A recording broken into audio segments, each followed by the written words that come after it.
Well, good evening, everybody, and welcome to tonight's City Council meeting. It is Tuesday, August 21st, and I'm certainly pleased to have everybody here tonight. We've got a lot to cover tonight, so we'll get right at the business at hand with our roll call of your City Council. All right, Council members Staggers. Present. Aguilar. Anderson Jr. Here. Entenmann. Erpenbach. Here. Jameson. Here. Karski. Here. Rolfing. Here. Thank you very much. We'll start our meeting as we always do with an invocation, and we're very pleased to have Pastor Jason Muller again from the Ransom Church in downtown Sioux Falls.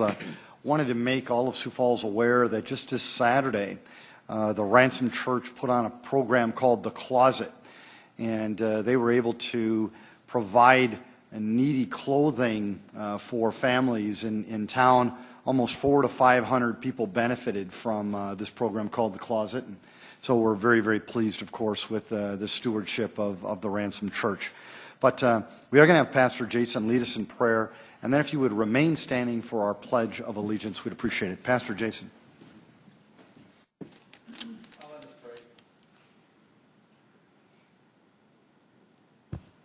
Let us pray. Father, God of heaven and earth, we ask a blessing on this city, that we are thankful for all that you have provided us. We are joyful in these prosperous times, and we will be joyful when they are not.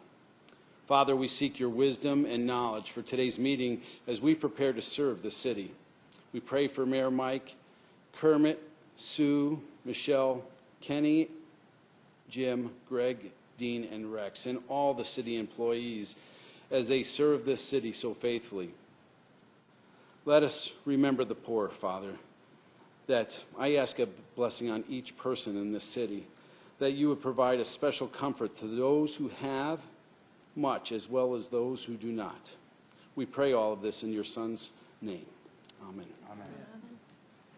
I pledge allegiance to the flag of the United States of America and to the republic for which it stands, one nation, under God, indivisible, with liberty and justice for all.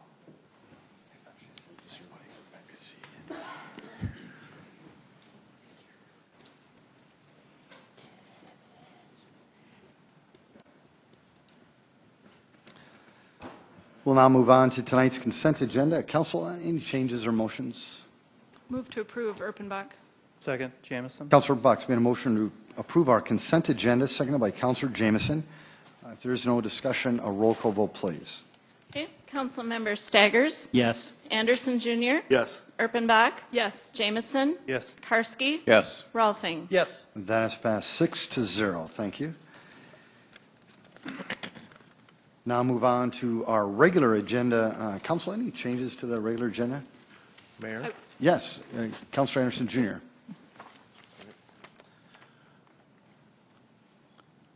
I would like to request a deferral of item 32 till September 4th. So, Mr. Mayor, I would move first approval of the regular agenda, Oh. and then we can add to it. Councilor Anderson Jr., is that okay? Yep, Very second. good. There's been a motion to approve tonight's regular agenda. It has been seconded by Councilor Anderson Jr. All those in, No. if we could have a roll call vote, please. No, Or- because he would like to amend. Okay, now you want to make the amendment. Sorry, Councilor Anderson Jr. Sorry. I'd like to amend the regular agenda to defer item 32 Very to good. September 4th. Thank you. Second. And there's been a second. Okay. We've got a motion to defer an item to a later meeting by Councilor Anderson Jr. that has been seconded. Any discussion on that? Very good. Roll call vote, please. Okay, Council members Staggers. Yes. Anderson Jr. Yes. Erpenbach. Yes. Jameson. Yes. Karski. Yes. Rolfing. Yes. That has passed 6-0. We now have an amended agenda. Could we have any further changes? A roll call vote, please. All right, Council members Staggers. Yes. Anderson Jr. Yes. Erpenbach. Yes. Jameson. Yes. Karski. Yes. Rolfing. Yes. Great. That has passed 6-0. It's a great opportunity for you folks to come on up and engage the council if you're interested. If you'd like to come forward, just state your name, and if you could hold your comments to 5 minutes or less, the council would appreciate that. Welcome, Ms. Daly. Good evening. My name is Teresa Staley, and I'm here tonight to talk about snow gates. We heard a presentation by the Public Works Department today at 4 o'clock, And Rex Rolfing asked, where did snow gates, how did we come about doing snow gates in our community? And I'll tell you, Councilman Rolfing, it was because of our mayor, Mike Huther. And during his campaign, he pledged that he would try snow gates. And after he was elected, he came through on that promise and has been trying the snow gates. So thank you to the mayor. He was on Kello several times. That first year we had them, saying that people loved them. People were calling him all the time. He actually said, quote, "I've created a monster." Yes, I don't think it was a monster. I think it was a fabulous, fabulous ride of support. Snow gates, for people who don't know, people who may be watching, it's a hydraulic device that they attach to the snowplow, and as it's coming towards your driveway, it comes down and sweeps the snow away and puts it on the other side of the driveway. 2 weeks ago, I had a phone conversation with the former mayor of Bismarck, North Dakota, Marlin Hawkinson. Mr. Hawkinson was the man who implemented these snow gates 12 years ago. He told me that it's been 12 years. He still has people coming up to him weekly and thanking him for doing this for the city. They love them. There are still frequent letters to the editor concerning the use of snow gates. 2 weeks ago, I also had a conversation with the Public Works Director, Jeff Heinz, and I've talked with him through the years, probably the last 5 years, and he's been involved the last 12 years with these snow gates. The Henke brand, by the way, and I was told by our Public Works Department the first brand you got, that Iron X, did not work as well as the Henke. Anyway, he said they performed well for 12 years. And he said after he and the mayor both said after the drivers got the routine down and they got their dexterity working, these things were just fine. And he said, I told him the things that our Public Works Director and everyone is saying about this. He said, we heard the same thing. Once we got into this and started using them, it's been beautiful. I am grateful that some members of the council are scrutinizing every penny and every ounce of cost that we are going to be using to test these out. And I would encourage you to use that same scrutiny in every project that comes before us on the council. This frugal, prudent attitude is very becoming for a council. But according to our finance department today, we are very strong. We have a very strong economy, and we have healthy growth revenues. So we're standing great financially. And some of the recent expenditures that come to mind are that $5 million we just spent on the River Greenway, Phase 1, over $1 million that we're going to be spending on Phase 2 that just got passed recently, which includes the water fountain feature in front of the developer's hotel downtown, and the steps going into the water. We've spent approximately $50,000 on the facade easement program for Sid's Liquor. That's just a small amount. Past expenditures, $1 million on the farmers market. We spend money on our libraries, junior football, indoor tennis is coming up now, an indoor swimming pool, and let's not forget the $115 million event center that's going to come out of the second penny. These are all expenditures that will benefit some segments of our society. Thank you, Mike Huther, for implementing the snow gates. Thanks to those of you on the council who have a can-do attitude, positive attitude about this program. It's an opportunity to spend money on something that's going to benefit all of the people of our city. We can afford it. We can do it. I'm excited. So I just want to say thanks. Thank you, Teresa. Is there anyone else who wants to speak to the council? Welcome.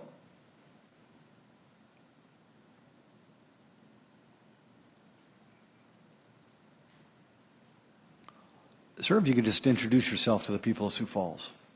Good evening. I'm Tracy Sabo, and I guess I came to talk about the texting ban, but you deferred it, so I'll use that time to talk about it now.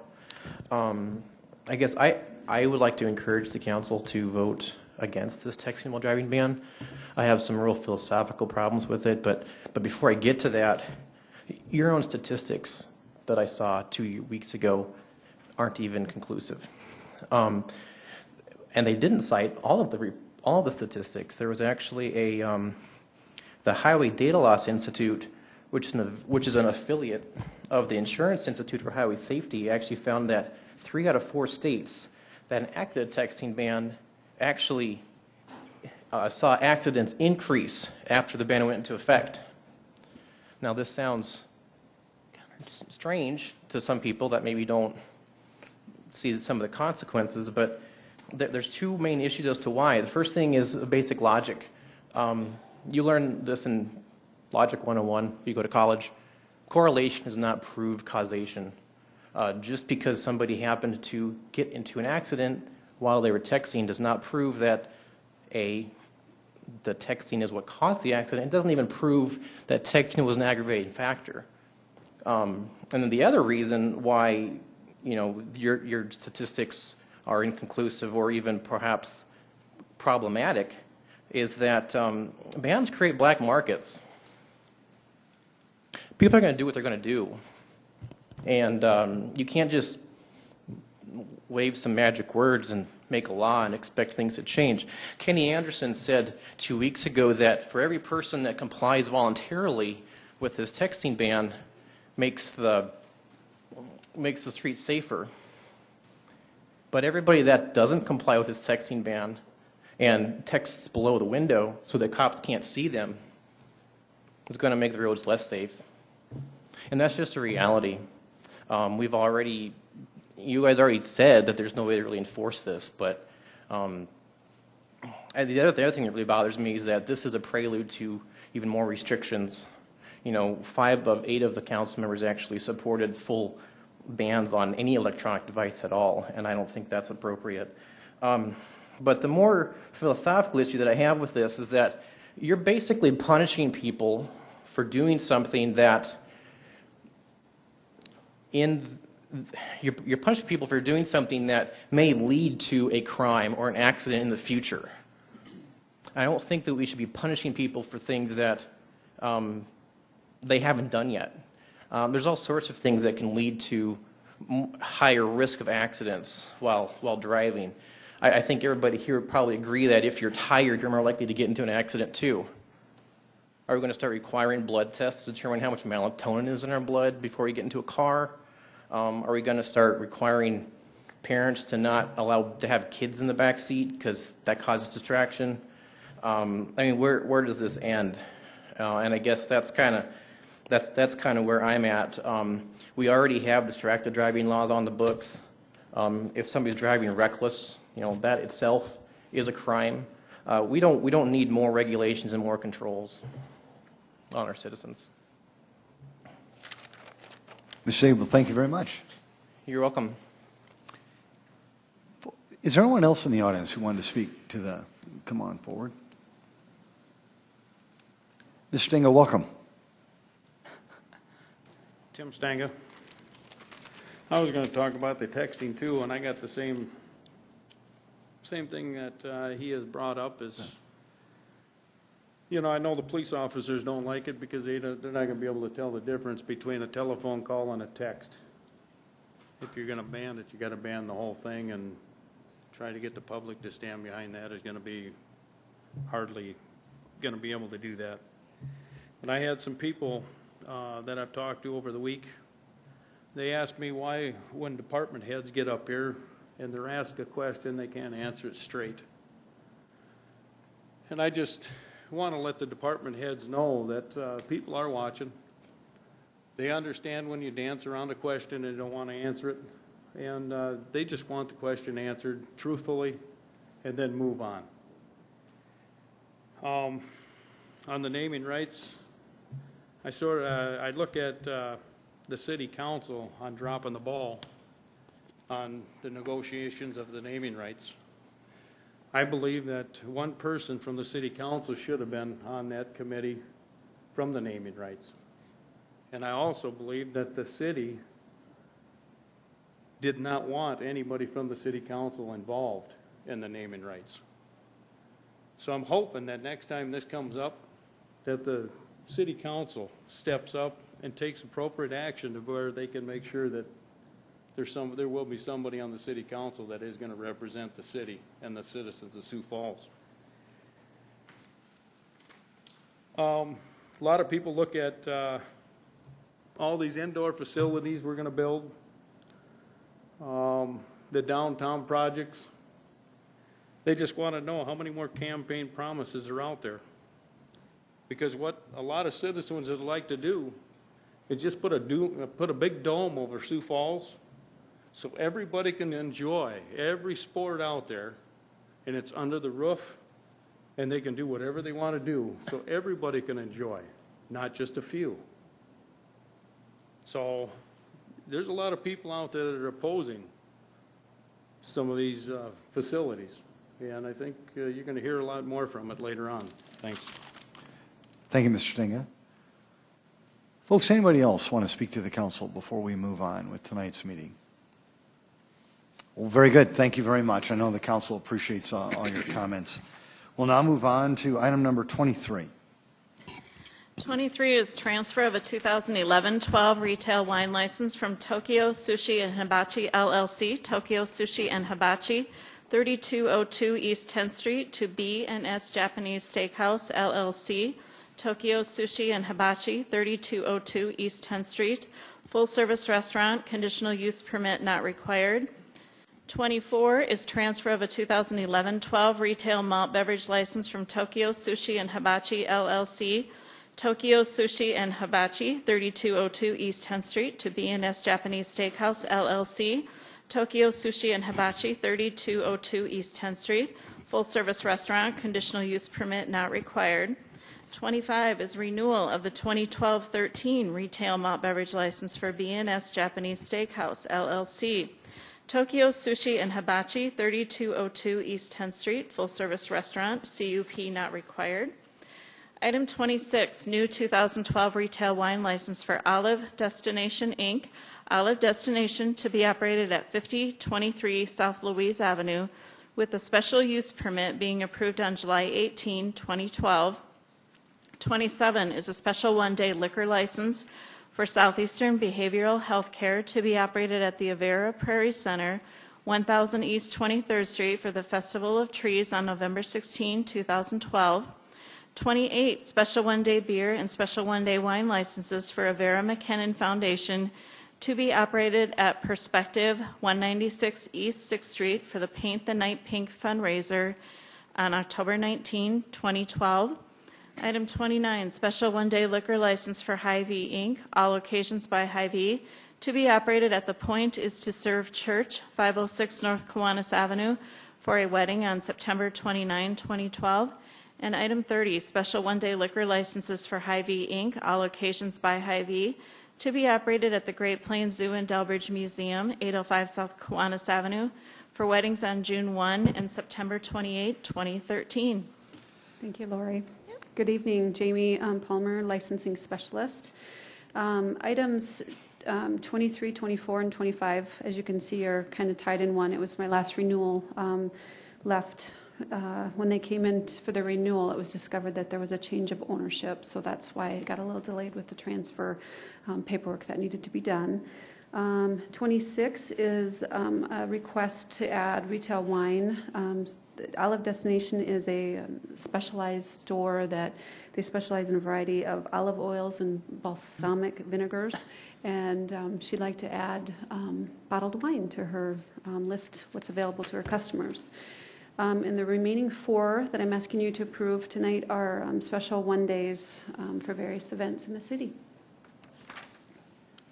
Well, Jamie, thank you very much. Council, any questions of Jamie on any of these items? Move approval, Rolfing. Second, Anderson. Thank you, Councilor Rolfing, for making that motion, and Councilor Anderson Jr. has seconded it. Is there any discussion? Then a roll call vote, please. Council members Staggers? Yes. Anderson Jr.? Yes. Erpenbach? Yes. Jamison? Yes. Karski? Yes. Rolfing? Yes. That is passed 6-0. Item 31. All right, 31 is second reading of an ordinance of the City of Sioux Falls, South Dakota, amending the revised ordinances of the city by revising Section 2-5 regarding informational meetings and working sessions of the City Council. Mr. Mayor, I would address that. Thank you, Councilor Erpenbach. This is just hopefully the last of our sort of cleanup issues in terms of our scheduling. This moves our informational meetings to all Monday, or all Tuesday evenings, gosh, I can't get Monday out of my brain, to all Tuesday evenings as an option. Previously, the ordinance has said that one week we wouldn't have it, and sometimes we do, and it's been very confusing, and so it is just a cleanup measure on the part of the council. Councilor Bach, thank you. Is there anyone in the audience who wanted to speak to this item? Very good. Council, any comments or motions? Move for approval, Anderson. Second, Karski. Councilor Anderson Jr. has made a motion to approve item 31, seconded by Councilor Karski. If there is no further discussion, a roll call vote, please. Councilmember Staggers? Yes. Anderson Jr.? Yes. Erpenbach? Yes. Jamison? Yes. Karski? Yes. Rolfing? Yes. 6-0, that item is passed. Item 33. All right, item 33 is first reading an ordinance of the City of Sioux Falls, South Dakota, providing supplemental appropriations to perform marketing services for the new event center and the Sioux Falls Arena and Convention Center. Good evening, City Council. Darren Smith, Director of Community Development. This is a first reading for a supplemental appropriation request to fund the 2012 portion of what will be a proposed two-year agreement to enter into contract with Legend Sales and Marketing to sell the Event Center facility and the Event Center complex. Legend Sales and Marketing, as you'll recall, is the firm that scored highest in our competitive RFP process earlier this year. It's also the firm that we had under contract to assist with the title sponsor and naming rights negotiations that led to the agreement you'll consider later tonight for approval. And again, we would like to enter into an agreement with them for the next 2 years to sell pretty much everything on site at the event center and with the event center complex. So this is just a first reading request, and the second reading, if you set a date of hearing for second reading on Tuesday, September 4th, an item that will be on the agenda that night in tandem with this will be the agreement as well for your consideration. Darren, thank you very much. Council, any questions of Mr. Smith? Any motions? Yes, Councilor Buck, sorry. Just a brief question for clarification, Darren. Would not this marketing plan, marketing activity be considered an operations expense? Where will this money come from for this year, and how are we going to handle that? The dollars will come out of the entertainment tax fund, and that's in the documents that are in the ordinance. And Tracy Turback, Director of Finance, of course, is not here tonight and can probably speak much more intelligently and in great detail to this as opposed to myself. But I support 100% where these dollars are coming from. And I guess in layman's terms, what I would say, the reason they're coming out of this fund to fund this agreement is because all of the dollars generated from naming rights and sponsorship and others will ultimately go into the entertainment tax fund to support that site. Thank you. Councilor Staggers.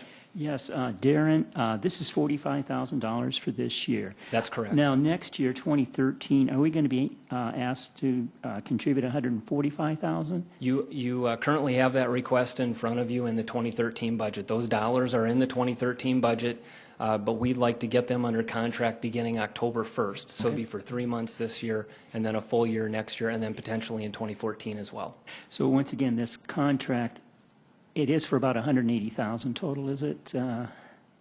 With Legends? It's $15,000 a month. That's the monthly retainer, and then of course there will be a commission component based on what they sell on site. Oh, okay. And the commission, what kind of commission will they get? Well, we don't have a final agreement yet. I can tell you what was in their proposal, and that was 12.5%. Okay, thank you. And I might also add, if I could just briefly, with the competitive RFP process we had, and Councilor Rolfing was part of that committee, in addition to them being what we feel was far and away the best firm, with all due respect to the others, very good at what they do, we did a cost analysis, an apples-to-apples cost analysis was conducted by our finance department, and not only did we feel they were the best, they were also the lowest cost proposal. Councilor Rolfing. Darren, won't this be kind of like a payback when they get the funds in from what they sell? We're going to kind of pay back the fund. That's correct, and I believe many times over. Yeah. Oh, yes. Yeah. Yes. Mm-hmm. Councilor Karski. Do we have some sort of goal or objective for them to hit as far as money raised, that type of thing? Well, you'll see that in the agreement that I hope to have in front of you on September 4th. I don't know that it'll be a specific dollar amount. There will be lots of detail in the agreement in terms of things that they'll be required to do. But in terms of goals, I don't know if we'll have it structured that way. But again, the agreement is not finalized yet, so that's certainly something we would look at. Councilor Jameson?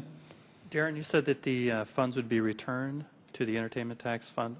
Could you just say that again? Yeah, ultimately, the dollars generated from naming rights, sponsorship, premium seating, all of that will go into, it will be deposited into the entertainment tax fund.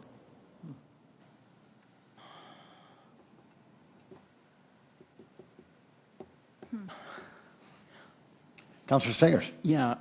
Why is it going to be deposited in the entertainment tax? Isn't there going to be some fund where it's going to go to operations for the event center? Yes, or? and that's where the operating dollars will come from for the facility. It will come out of the entertainment tax fund. Okay. Yep.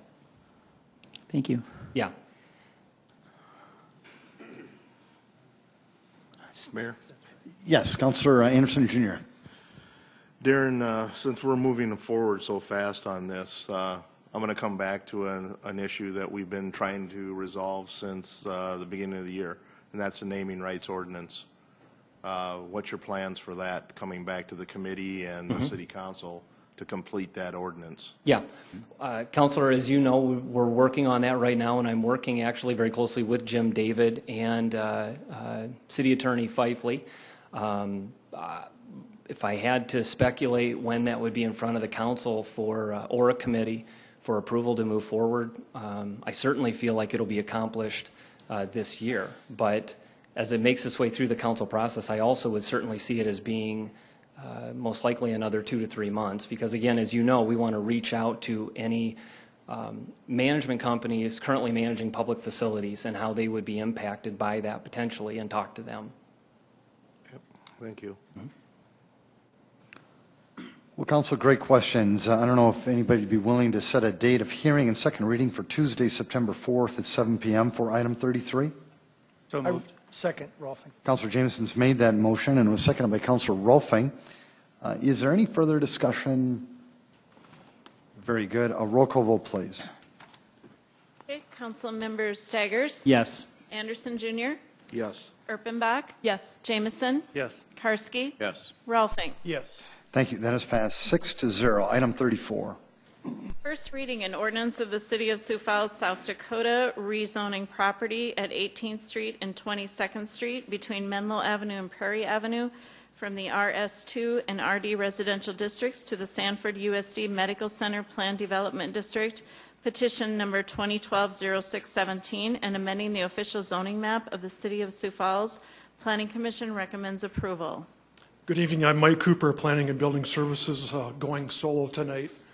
We have 2 items tonight that were considered at the July City Planning Commission meeting.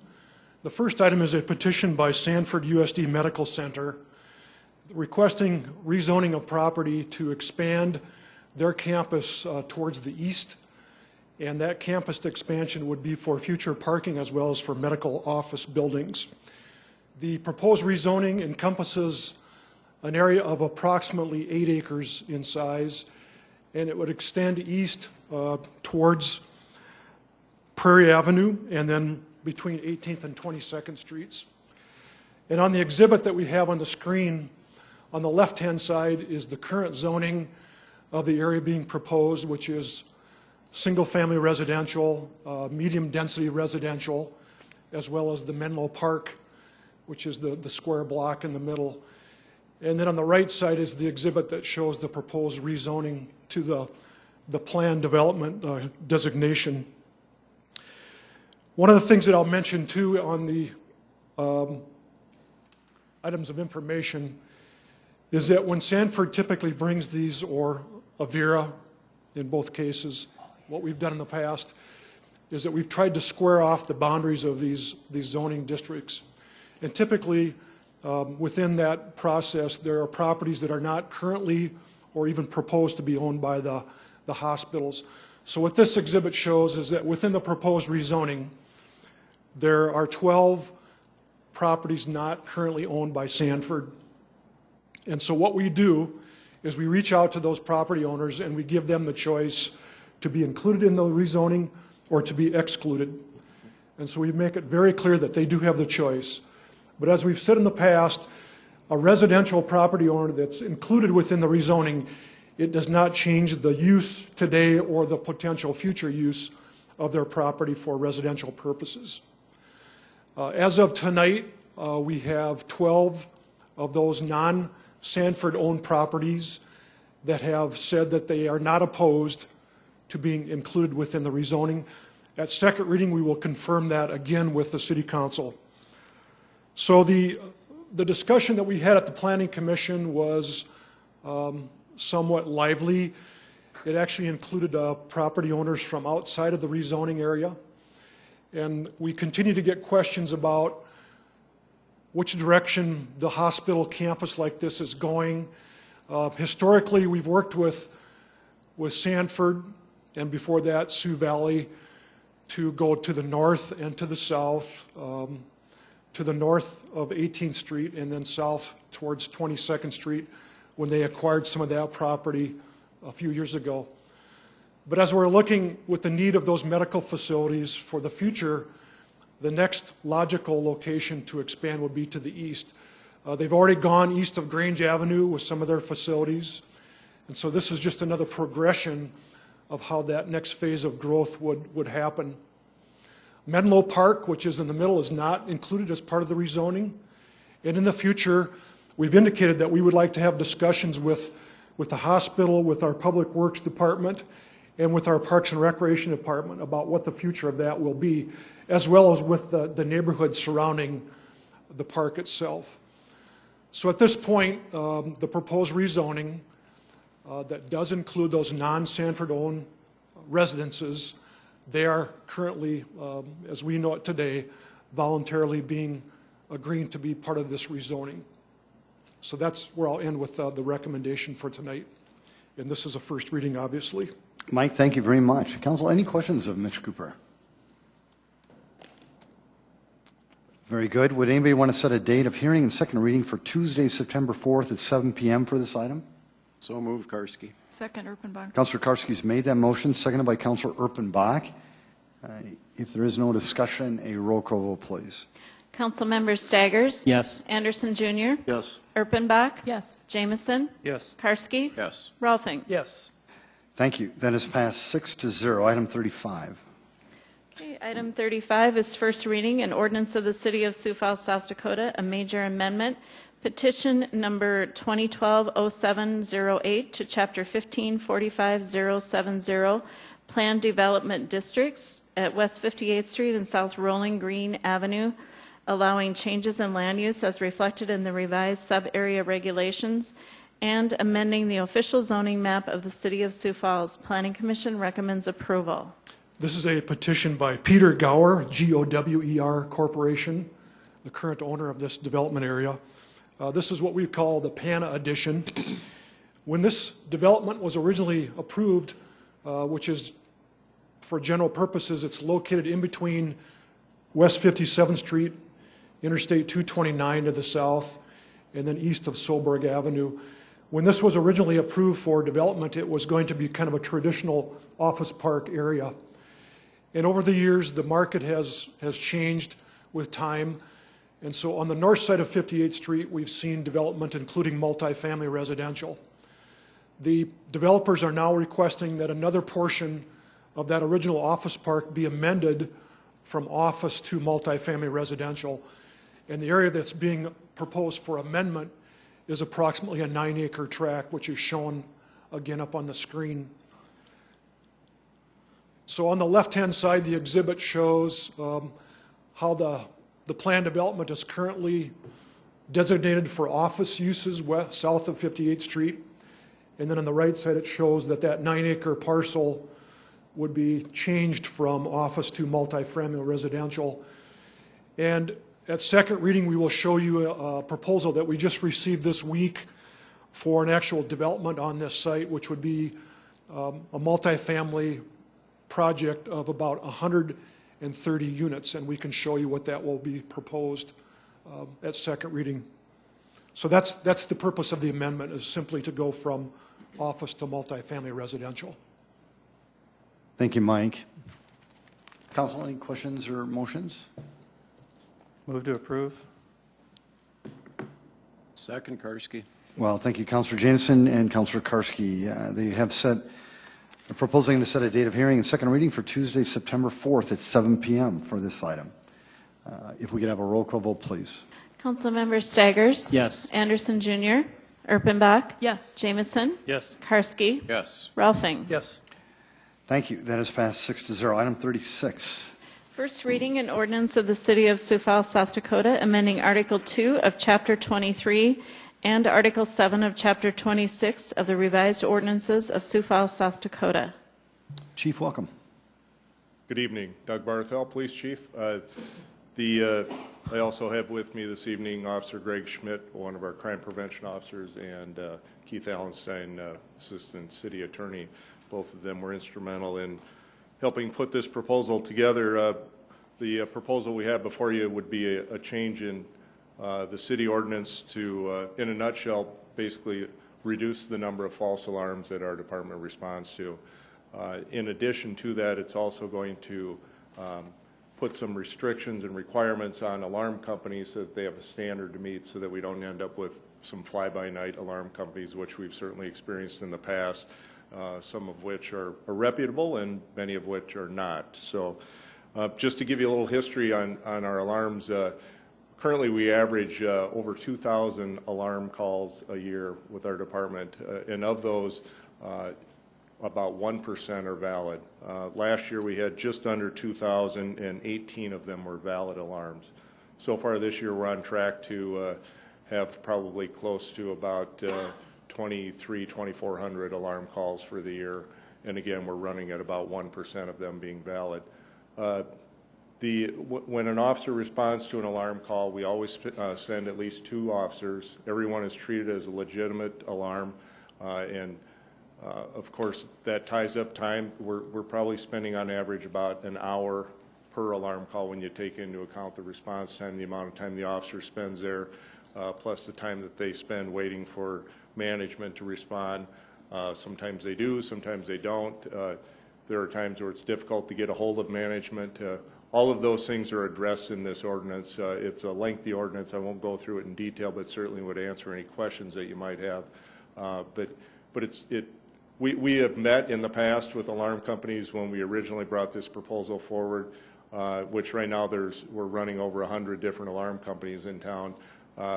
We found basically nothing but support. Matter of fact, we heard a comment from one of them that said it's about time that you have something like this. So again, I think it helps add credibility to their business, plus it holds people accountable.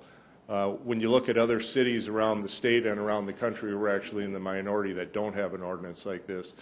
Just in our state alone, Rapid City, Yankton, Watertown, for example, are some that also have an ordinance like this. The proposal that we have would impose an initial application fee just for the alarm companies of $75 for the first year and a yearly renewal of $35. It would also impose and if you're an actual alarm holder, whether you're a business or a residence, there's no fee for that involved.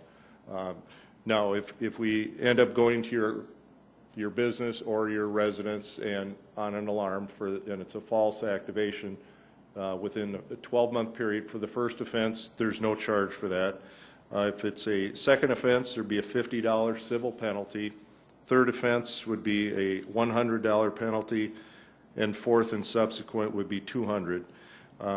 Now again, our motive in this is not to try and raise revenue or see how many fines that we can collect, but there has to be some teeth in there, and there's got to be some consequences and a reason for people to try and limit the number of false activations. I'm not going to name the business, and I can name numerous ones.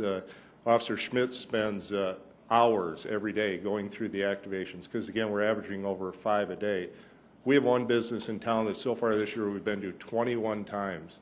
All of them have been false activations. So multiply that by 2 hours, that's like one officer for a half a week that we could be using on many more important things in doing proactive work, responding to other calls. So that's our motive in this. We want to reduce those numbers, and we're going to work with people. And we, again, there are provisions in here where they can attend a class to reduce one of those numbers.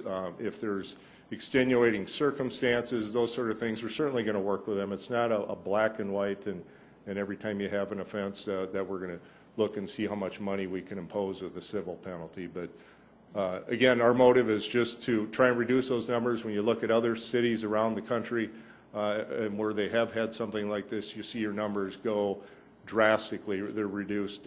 We're hoping for half and upwards of 75%.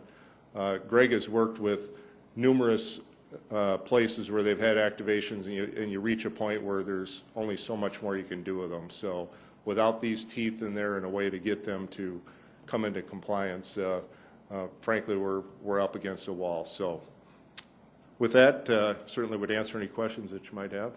Thanks, Chief Barthel. Council, any questions of the Chief? Councilor Anderson, Jr. Doug, are these new fees then? Do we charge a fee at this time? No, we currently, for the registration, no, there currently is no fee for that, no. Okay, so how are these fees going to be collected and utilized? Well, they'll just go into the general fund. They're, we'll administer this through our department and in combination with finance, and as we do with other licensing. Thank you.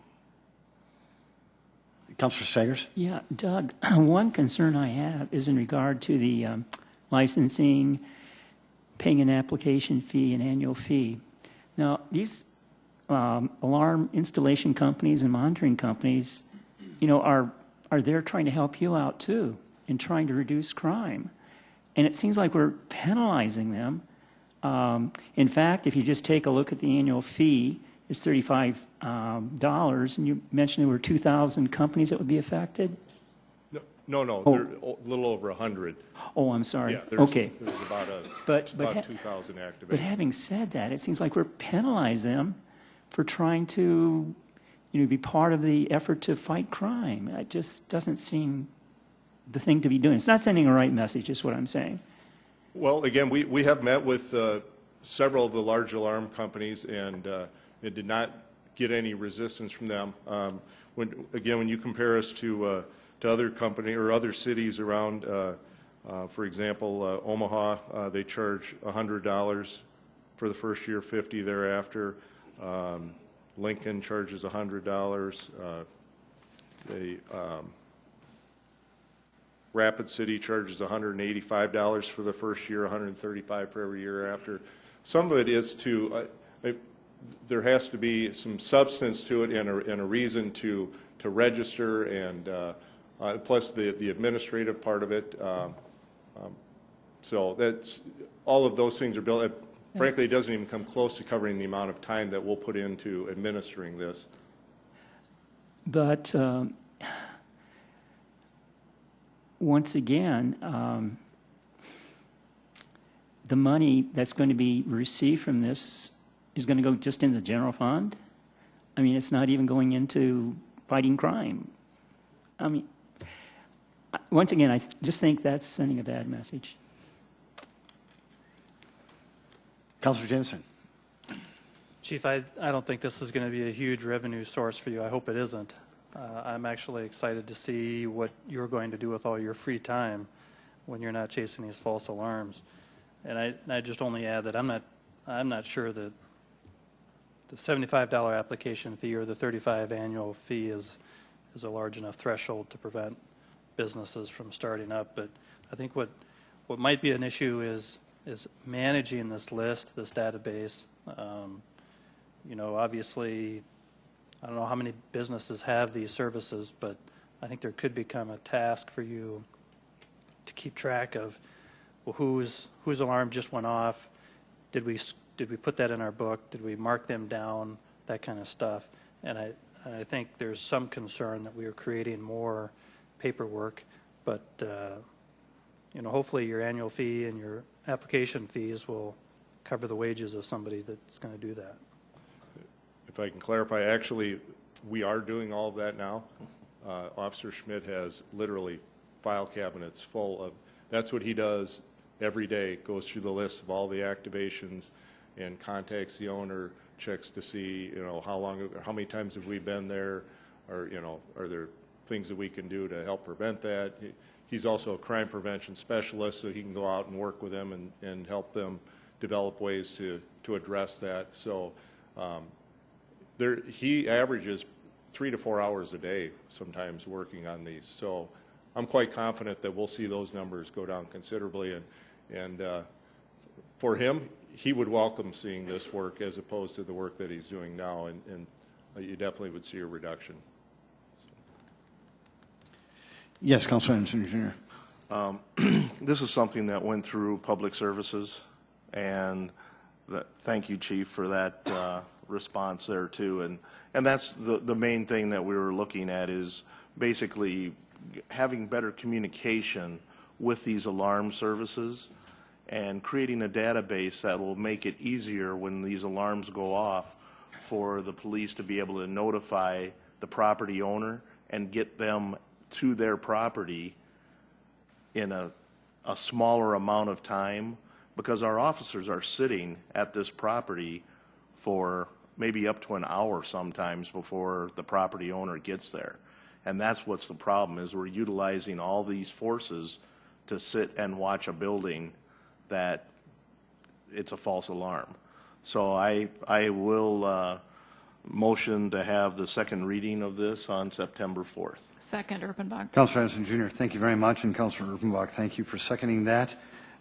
If there is no further discussion, a roll call vote, please. Councilmember Staggers? Yes. Anderson Jr.? Yes. Erpenbach? Yes. Jamison? Yes. Karski? Yes. Rolfing? Yes. That is passed 6-0. Item 37. 37 is a resolution authorizing the mayor to enter into an agreement between the City of Sioux Falls and Sanford Health and United National Corporation for the title sponsorship of the Event Center and the Event Center Complex. Good evening once again. Darren Smith, Director of Community Development. With this item tonight, we are asking the council to approve the resolution you have in front of you, which essentially authorizes the mayor to sign the title sponsor naming rights agreement that we've negotiated and enter into that agreement with those terms. One of the things that we'll do tonight is be very brief. This agreement that, again, you also have in front of you, as you know, has been in your possession for approximately 20 days now. It's been in the public domain for the same amount of time. We did a 2-hour work session with you, with the City Council. The public was invited in. It was televised live. Good discussion. Lots of questions on your part. I think we effectively answered each of your questions, but if there are additional questions, of course, tonight I'd be happy to answer those. So again, we'll be very brief. Grab my deal and jump right in here. One of the things I want to start by recapping before we hit some of the highlights again in the agreement is recapping the process that led us to this point tonight. And again, I know you're all aware of each of these steps. On March 16th, we had a press conference to announce that we were launching the title sponsor naming rights process and that we would utilize a process called a request for expression of interest, or also referred to as an RFEI process. With that press conference, not only announcing it to the public and asking the media to help us spread the word that we are looking for businesses and individuals and others who would be interested in participating in the process, perhaps entering into an agreement to put their name on this building and or the complex. We also worked with partners in the community to spread that word. And I want to thank them once again. The day of the press conference, we also asked the Chamber of Commerce, the Convention and Visitors Bureau, the Sioux Falls Development Foundation, the Sioux Falls Area Community Foundation, SMG and Global Spectrum, as well as the Sioux Falls Sales and Marketing executives to send an email to all of their members, again, helping us cast a wide net and let individuals and businesses all over the city, the region, and even the nation know that we are seeking interested parties for naming rights opportunity with this new building. We also sent that same email to several large businesses nationally that we identified that have a history of engaging in naming rights and title sponsorship naming rights on buildings such as our new event center. So as we move through the process, one of the first milestones we had was establishing a deadline to submit letters of interest, formal letters of interest, and you can see we did that on April 6th. 7 businesses represented in 5 formal letters received. Those you see in front of you here, those are the businesses that submitted letters to formally participate in the process. Throughout April and May, we held pre-proposal meetings with each of these businesses. In fact, we had multiple meetings with multiple entities that you see in front of you, and ultimately that led to our call for formal proposals to be submitted, and that was on May 18th. And we received a formal proposal from Sanford Health and United National Corporation, which is better known as First Premier Bank and Premier Bank Card. One of the other things I wanted to mention, we haven't had a chance to tonight, I'd like to touch on just briefly, is the way we had this process structured and some of the checks and balances, the protections that we had in place. And that really started with the call for proposals. So Mr. Lon Curry, who's in the audience tonight, Mr. Curry is an attorney and a professional mediator and facilitator with May Johnson Law Firm here in Sioux Falls. And we directed the businesses, again, that you see in front of you, those participating in the process. We directed any businesses wanting to submit a formal proposal to do so directly to Mr. Curry at his law firm. In fact, the specific deadline was 1 p.m. Central Time on Friday, May 18th. Mr. Curry was then instructed by us to time and date stamp each page of each potential proposal that we would receive, place them in, make a small number of copies and place them in manila envelopes that would be numbered and inventoried, and then delivered by close of business that day directly to the city attorney's office.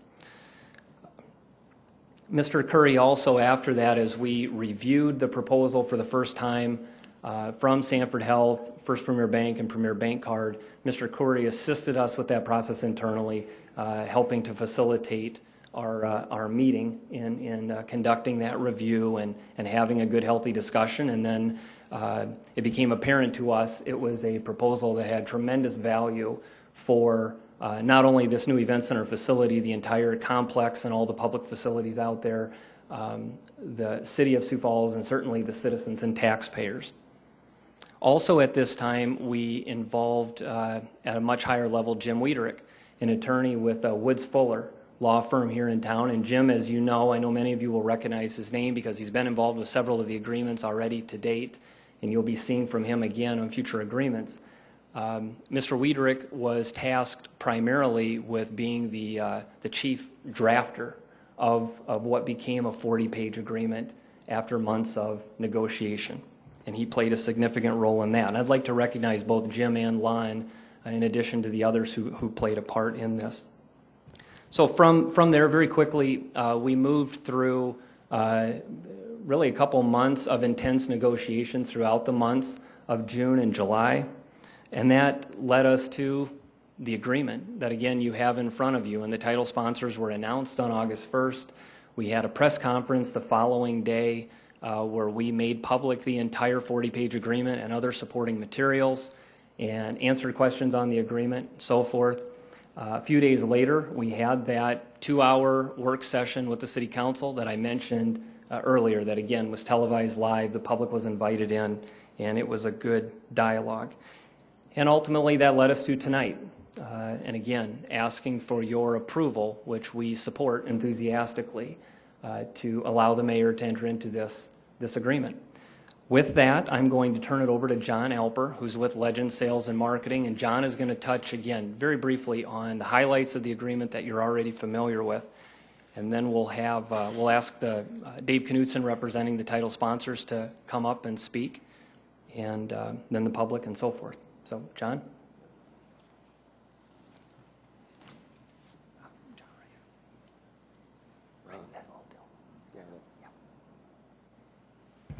Good evening. As Darren alluded to, the numbers that you see in front of you, I think, have been out there in the public for several weeks now, and I don't want to necessarily go through each one of them in detail, but what I thought I would do is provide to you a professional perspective on each of these figures. My role within Legends focuses solely and exclusively on running the entire sponsorship and naming rights department within Legends. We have several executives within our staff. We have an analytical and research department. And pretty much all day, every day, all I do is focus on representing major sports and entertainment properties throughout the United States to help them maximize their sponsorship revenue. This would be the 10th naming rights deal that Legends has been involved with, or one of their executives has been involved with. And I will tell you unquestionably, pound for pound, this is the best one we've ever been associated with. Additionally, as I said, we have a research and analytical department whose job is to look throughout the country when naming rights deals are done and get as much information, whether it's public or private, as we can on each of these deals so that we can have comparative analysis as to what's going on in the naming rights marketplace. And I think that, as you'll see here in a second, we have a slide or two that talks about comparative analysis, but this naming rights deal in Sioux Falls is at the top of any list you could possibly put together. In terms of the $18.75 million over the term, actually it's with the additional donation of $2 million, but it works at the 18.75 works out to be $750,000 per year. About a year ago, or maybe a little bit more, I believe the City of Sioux Falls hired another agency, not ours, to do a review of what your assets might be worth with a new arena, ranging from suites to premium seating, club seats, and naming rights. And while I'll tell you that we did see that report, and we would probably disagree with some of the figures on that report, really the one number that Ben Wrigley and I didn't disagree with was the naming right estimation they came up with, which was around $350,000, maybe $400,000. We felt that was a pretty good figure that they put together.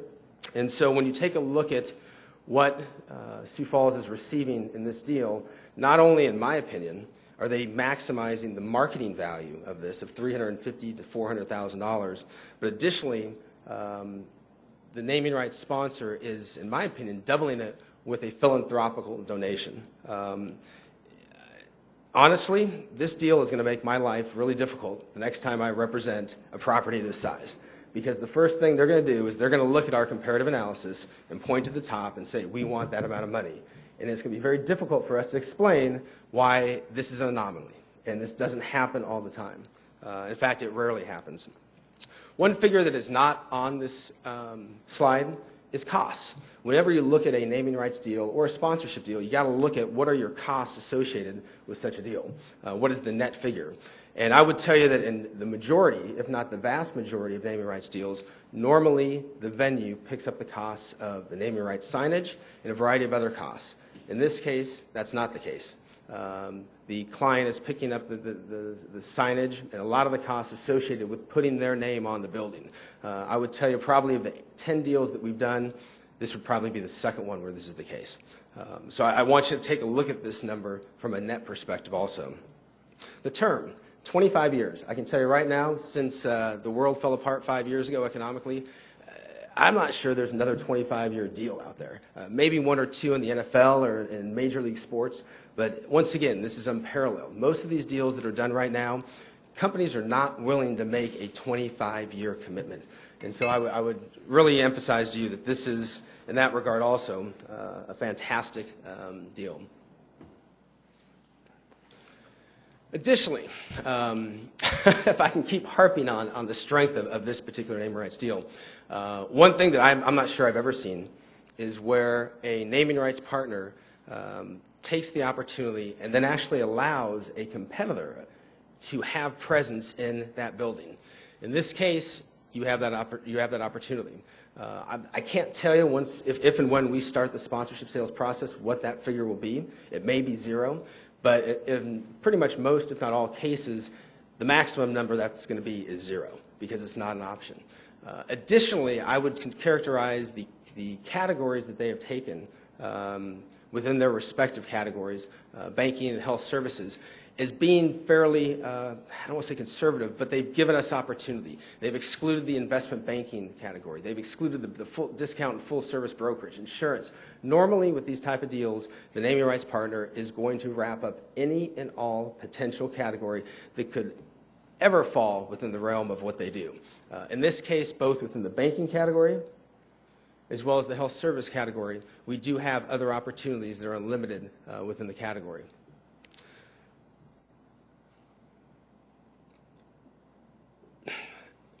In terms of the convention center and the existing arena, we also have some opportunity if at some point in time some major renovations are done to either one of these facilities.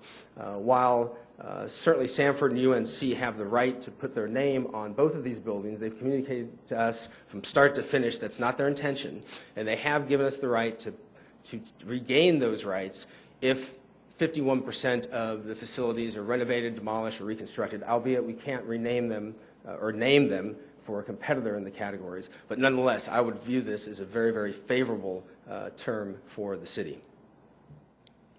I'm not sure, people in the back, how many of you can really see this particular slide, but I mentioned the comparative analysis, and I think you've seen these figures before. But when you take a look at a venue similar to this one and you compare it to other similar Midwest arenas, you're at the top of the list. And if you include, right now we've listed the price at $18.75. If I take the liberty to add the additional $2 million donation, that puts it at nearly $21 million, absolutely laps the field in terms of other comparable arenas. When you then take it a bit further and take a look at this more nationally, you take a look at Sprint Center, which was built to be an NBA and NHL arena, and some of these other major facilities in major markets. Once again, the Denny Sanford Premier Center is at the top of the list. So at the risk of sounding, if I haven't already violated this, is over the top, it's a fantastic deal for the city. I think it's a fantastic deal for the clients. Certainly they did this because they are a mainstay in this community and want to be so for a long time. But once again, you're going to make my life a whole lot more difficult next time I've got to represent a venue like this. Thank you. Mr. Knudsen.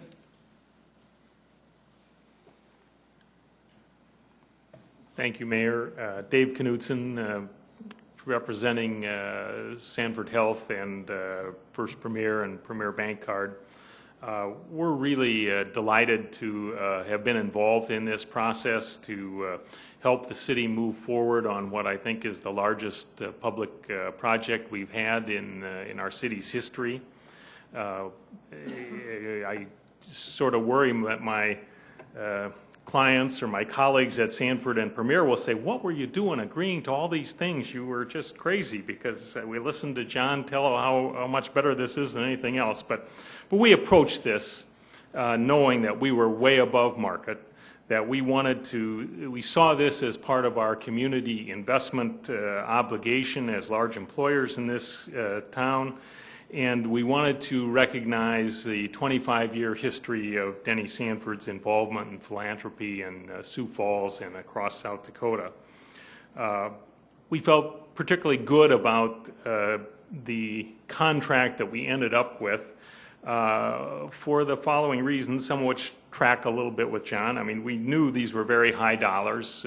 We figured it was about twice what the market norm would be. Again, in Lincoln, it's $280,000 for the first 10 years, and then escalates up to $560,000. Our level payment of $750,000 per year is, present value much higher. We did this despite not really having a true anchor tenant in many respects. I mean, in Lincoln, Nebraska, you have Big Ten sports. Here we do not have anything that comparable to that in terms of our anchor tenant. I think we were pleased not to propose any performance adjusters. And again, we certainly reviewed almost all the contracts in the regional slide that John put up there. But for example, in Lincoln, they have performance adjusters where the named sponsor can reduce their payment if there are certain benchmarks as to numbers of events, number of the crowd size that attends it in a year, or if they don't have in the case of Lincoln, a $750,000 promotional budget each year. And those discounts could be up to 40% if Lincoln were to flunk on all of those things. And we just decided we were not going to get into the performance adjusters. As has been talked about, we have very limited exclusivity on the advertising, signage, other people promoting. Again, I think in Sioux Falls, you look at the Howard Wood Field turf team, other things, our communities had an involvement of seeing lots of different folks from the business community be involved in these efforts, and we did not want to push people away from the event center project, and so we were very liberal on allowing competitors and other businesses to get active and become involved as parts of the event center. We saw the retention of the traditional names, Sioux Falls Arena, Sioux Falls Convention Center, as something that was a nice thing to do for the community. We included those in our naming rights so that we could preserve those for the community and those traditional names. And then the frosting on the cake was the $2 million donation for the scoreboard and the digital display and ribbon boards. So we were very pleased to be involved, to see this as a tremendous step forward for the community. We think the city's plan of using these event naming rights dollars primarily to offset operating expenses and promotional fees is a sound one. And again, we're just pleased to be involved. We certainly commend the city for the professionalism with which they conducted these negotiations. And again, I know there's been some criticism about the closed-mouth nature of this process, but we were very surprised to discover that we were the only group to actually submit a bid. And I'd like to tell you that wouldn't have affected our bid at all, but you know, that would have been something that would always be in the back of your mind. So again, be happy to answer any questions. Thank you, Mr. Knudsen. We really appreciate that. This is an opportunity for the public to engage in this discussion before we move on to the council. Is there anyone in the audience who wanted to speak to this item? Very good. Council, I now leave it up to you. Any questions of Darren, John, or David, or any comments in general? Councilor Jamieson. Move to approve. Second, Karski. Councilor Greg Jamieson has made a motion to approve this item, and it was seconded by Councilor Dean Karski. Is there any discussion? Councilor Jamieson.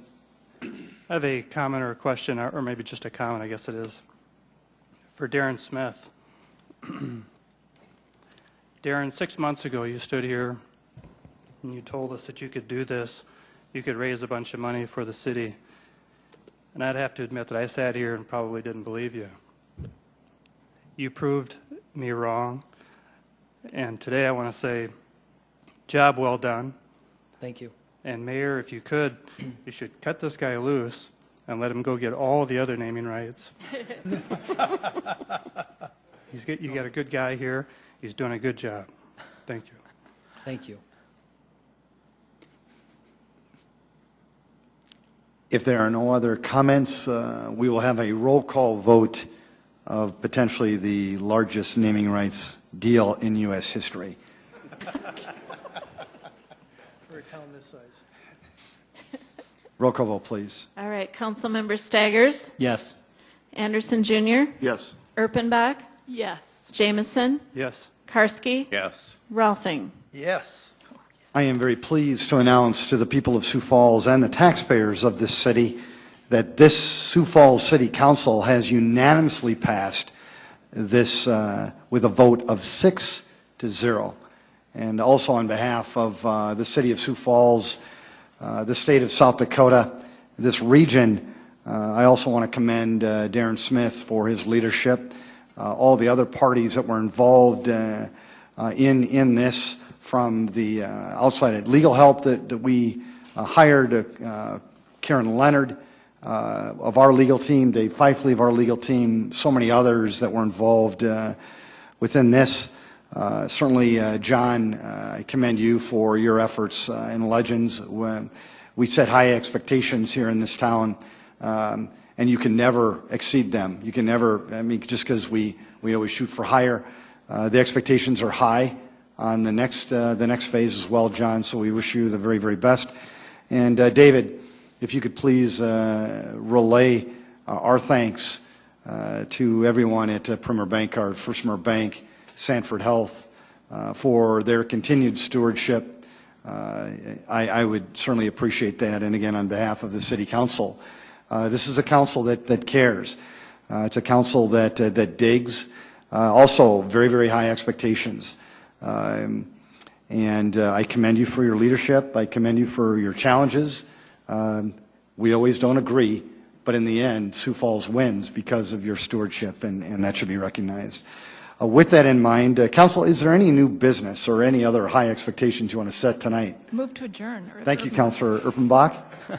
Is there a second? Second. There has been a motion to adjourn by Councilor Bach, seconded by Councilor Karski. All those in favor say aye. Aye. Opposed, nay. This meeting is adjourned. Thank you, Sioux Falls. Make it a great night.